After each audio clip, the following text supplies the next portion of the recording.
अस्सलाम वालेकुम जी। मेरा नाम रिजवान राव है।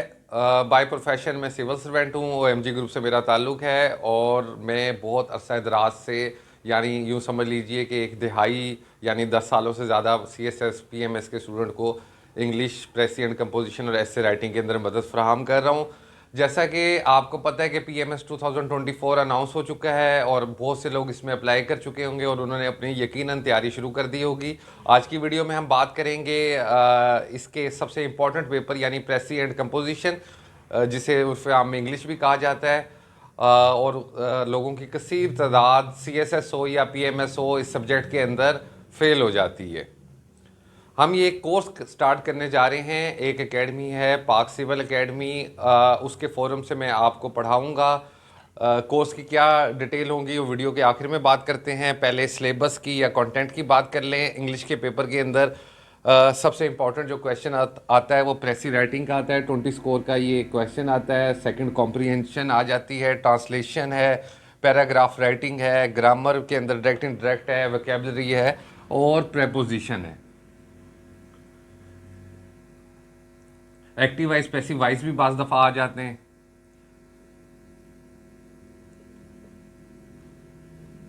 कंपेटिटिव एग्जाम के अंदर अगर इंग्लिश के पेपर के हवाले से बात करें तो सबसे इम्पॉर्टेंट जनाब है प्रेसी राइटिंग। प्रेसी राइटिंग एक स्किल है और अगर आप इस स्किल को सीख जाते हैं तो यकीन करें कि आप अंग्रेज़ी लिखना सीख जाते हैं। अगर आपको प्रेसी लिखना आ जाती है तो इसका मतलब ये समझा जाता है कि कैंडिडेट की इस ज़ुबान पे गिरफ्त अच्छी है, चाहे अंग्रेज़ी हो, चाहे उर्दू हो या कोई भी ज़ुबान हो।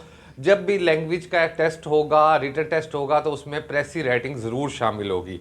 प्रेसी राइटिंग एक आर्ट है, एक स्किल है और ये ऐसी स्किल है जैसा कि गाड़ी सीखना या रोटी गोल करना या टाइपिंग सीखना, यानी ये चीज़ सिर्फ प्रैक्टिस प्रैक्टिस और प्रैक्टिस से आती है। अगर आपको बुनियादी अंग्रेज़ी आती है तो प्रेसी राइटिंग सीखना आपके लिए आसान होता है। इसके नोट्स मैंने कंपाइल किए हुए हैं। हम बेसिक फाउंडेशन लेवल से चलेंगे यानी 8th क्लास के स्टैंडर्ड से चलेंगे और हम कम्पिटिटिव एग्ज़ाम्स के तक पहुंचेंगे। मैं आपको ये 50 प्रेसेस कराऊंगा। उसके बाद कंप्रीहेंशन आती है जो सीएसएस में भी मौजूद होती है, इसमें भी आ सकती है। पैराग्राफ राइटिंग भी इस पेपर के अंदर मौजूद क्वेश्चन आता है। उसके बाद ये ट्रांसलेशन है। ट्रांसलेशन में आपको एक अनसीन पैसेज दे दिया जाता है जो एक उर्दू का पैसेज होता है और उसको आपने एकेडमिक अंदाज के अंदर से आपने उसकी ट्रांसलेशन करनी होती है। सारी दुनिया के इंसान एक तरह से सोचते हैं लेकिन ट्रांसलेशन जो है वो मुहावरतन होती है। जैसा कि गोलियां चल रही कि अंग्रेज़ी कभी भी बुलेट्स रनिंग नहीं होगी, तो जैसे प्रेसी आपसे एक प्रैक्टिस मांगती है, ट्रांसलेशन भी आपसे प्रैक्टिस मांगती है। ये भी हम 50 पैसेज करेंगे। उसके बाद पैराग्राफ राइटिंग है। पैराग्राफ राइटिंग के आप 20 पैसेज अगर प्रैक्टिस कर ले तो आपके लिए ये एनफ है।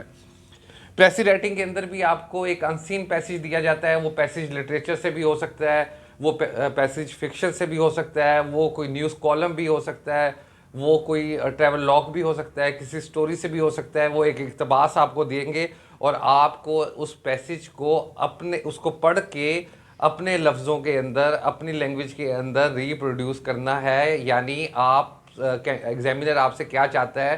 एग्जामिनर ये देखना चाहता है कि जो कैंडिडेट है वो अनसीन पैसेज को अपने लफ्ज़ों में बयान करने की दस्तरस रखता है या नहीं रखता है।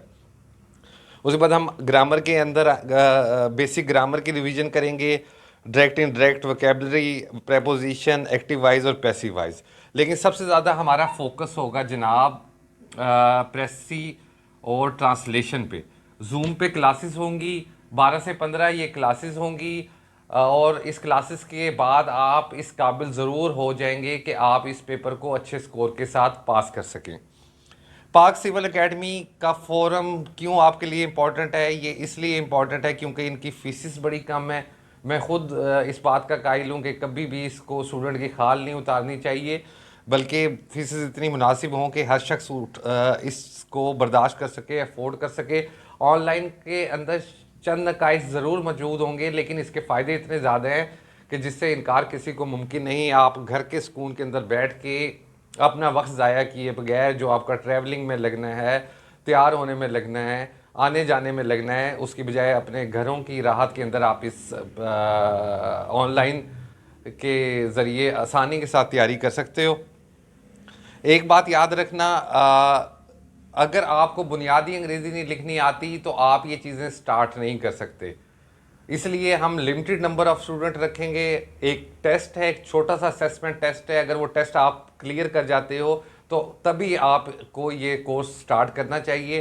कोर्स अगर आप ये स्टार्ट करना चाहते हैं तो पाक सिविल एकेडमी की कोऑर्डिनेटर हैं मिस फ़ाइज़ा राजपूत, उनका नंबर मैं डिस्क्रिप्शन में दे दूंगा, आप उससे रब्ता कर सकते हैं और फिर जूम पे क्लासेस 25 ऑफ फेब से स्टार्ट कर सकते हैं। टाइम बड़ा कम है और हथेली पे सरसों नहीं जमा करती। इसी तरह अंग्रेज़ी आपको पहले दिन लिखने नहीं आएगी जब तक खूब प्रैक्टिस नहीं करेंगे।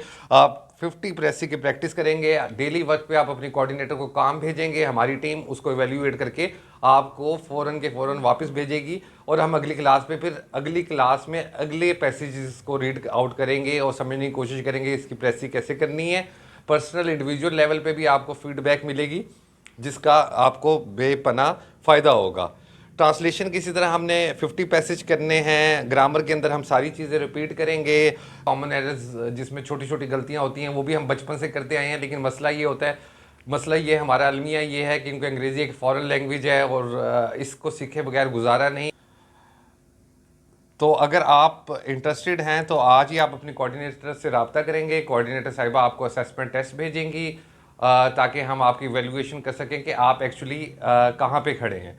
आप किसी से भी पढ़ें, मुझे इससे कोई सरोकार नहीं है, लेकिन मैं ज़रूर ये एक मशवरा है आपके लिए कि आप प्रैक्टिस कीजिएगा। सिर्फ यूट्यूब की वीडियोस देखना, मुख्तलिफ अकेडमीज़ में बैठ के 3-3 घंटे लेक्चर सुनने से आपको कुछ नहीं मिलेगा जब तक आप खुद से नहीं लिखेंगे और खुद से लिखकर आप किसी से एवेल्यूएट नहीं कराएंगे उस और एवेल्यूएट करके अपनी गलतियों को ठीक करके आगे की जानिब नहीं बढ़ेंगे।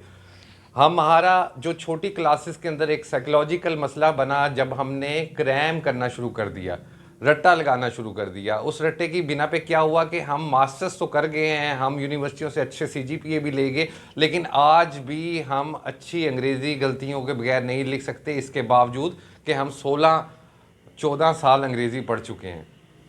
तो इस मसले से आप फिलफोर अपनी जान तभी छुड़वा सकते हैं जब 2 से 3 महीने आप इस पे भरपूर तवज्जो देंगे। जब तक आपके इम्तहान नहीं होते, बल्कि आप अपना ये एक अपनी रूटीन का हिस्सा बना लें कि आपने इंग्लिश न्यूज़पेपर ज़रूर पढ़ना है और इंग्लिश न्यूज़पेपर आपने लाउडली पढ़ना है कि आप जो रीड आउट कर रहे हैं उस वो आपके कानों को सुनाई दे ताकि चीज़ें आपके लाशऊर में चली जाएं और आपको आहिस्ता आहिस्ता कॉन्फिडेंस मिलता रहे और आप अंग्रेज़ी लिखने के काबिल हो जाएं। वोकैबलरी भी आपको न्यूज़पेपर से मिलेगी। बार बार कहूँगा, लिखते रहेंगे तो लिखना आएगा, लिखते रहेंगे तो लिखना आएगा, सुनने से आपको कभी लिखना नहीं आएगा। अगर आप इस कोर्स के अंदर इंटरेस्टेड हैं तो आप फ़ाइज़ा राजपूत साहिबा से रब्ता कर सकते हैं। उनका नंबर मैं डिस्क्रिप्शन में दे देता हूँ। अपना ढेर सारा ख्याल रखिएगा, खूब तैयारी कीजिएगा। अल्लाह हाफिज़।